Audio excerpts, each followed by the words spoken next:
I'm sure all of us have done the family road trip before.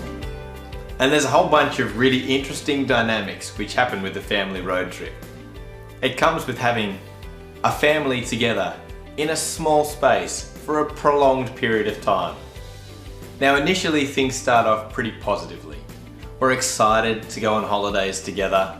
We're even excited about some of the activities we got planned for the road trip up there. But then, invariably, as it rolls on, things start to go pear-shaped. There's issues about whose leg is touching whose leg, who's not sticking to their side of the seat, whose turn is it to sit next to the window, who saw that Volkswagen Bug first when we're playing Spotto. All those things start to become an issue and things get frayed pretty quickly. Now, we're in a similar situation right now. Families stuck in small spaces together for a prolonged period of time.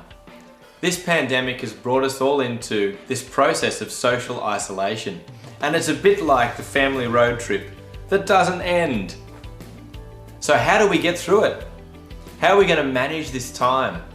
How are we going to get all the basic needs met and still be able to like and enjoy each other as a family by the end of it?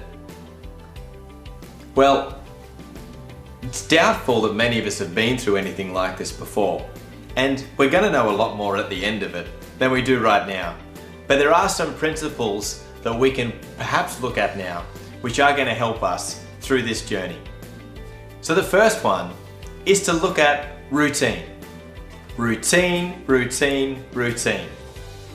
Our normal lives have a lot of routine and structure to them, which allow all of our children and families' needs to be met. Things like school, for instance, in its structure, holds a routine that captures most of our children's needs for the day. Their academic needs, social needs, physical activity, our organised sports, all those different things. They help facilitate needs for our children and for us as a family.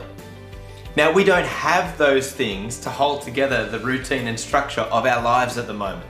And so we just need to be more deliberate about organising these ourselves. But I don't think it's possible to wing it. I think if we do that, things are going to be missed. One day will roll into another and things can go pear-shaped pretty quickly, just like that prolonged family car ride. Secondly, and as part of that, we need to make sure that we're deliberate about meeting the needs of our children. This comes with basic things like their physical activity levels and seeing other people. We need to be deliberate to make sure those things happen because we do not have the structures we've had before that facilitate that happening automatically.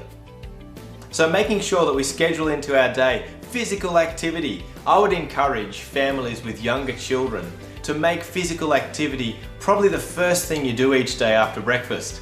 And then again in the afternoon when everything starts to get a bit frayed around the edges. That time when there's fights breaking out and it starts to get a bit testy, to head outdoors then, as much as you can. I'd also encourage families to look at what to do to help facilitate social relationships. As a general rule of thumb, we probably need to do double the amount of remote connection that we would normally do face-to-face. So kind of like 2 Zoom playdates for 1 normal face-to-face playdate. Just because they're not quite as rich as seeing each other in person.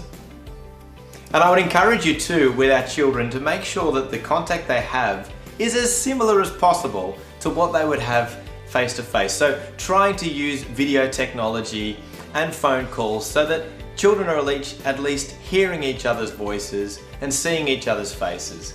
I'd also encourage this for other special relationships our children have. So Zoom story times with grandparents and things like that, which can help those relationships stay strong and connected in this time. Thirdly, now's a great time to look at some of those longer term projects or things that have been on the back burner for you as a family for a while. This can be really simple projects like trying to get the yard looking less like an untamed wilderness or putting some family photo albums together. But it can also be projects that you've had, things that you've had in mind for you as a family. Things like getting a little bit better with doing dinner time together, having a movie night every week, trying to get out on your bikes a little bit more as a family, whatever it is, those things that you've had in your mind that you thought, oh look, I'd really like to do that with my family. We have this gift of time now to try and develop those things. So make them projects for you as a family. And look, the last thing that I would say for now is to make sure that you're taking care of yourself as well. Now look, many of the things that I've mentioned to you, if you're doing them for your children, if you're doing them for your family, you will be feeling better yourself. But make sure you model the things that you're wanting your children to do.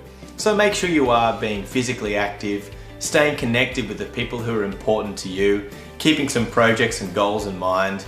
Those things are going to be helpful for you individually, and it's helpful then for your children to see you modeling what you are liking them to do themselves. I hope you find this helpful. No doubt we will find out a lot more about how to manage this sort of thing in the months ahead. But for now, it's a good start. Good luck.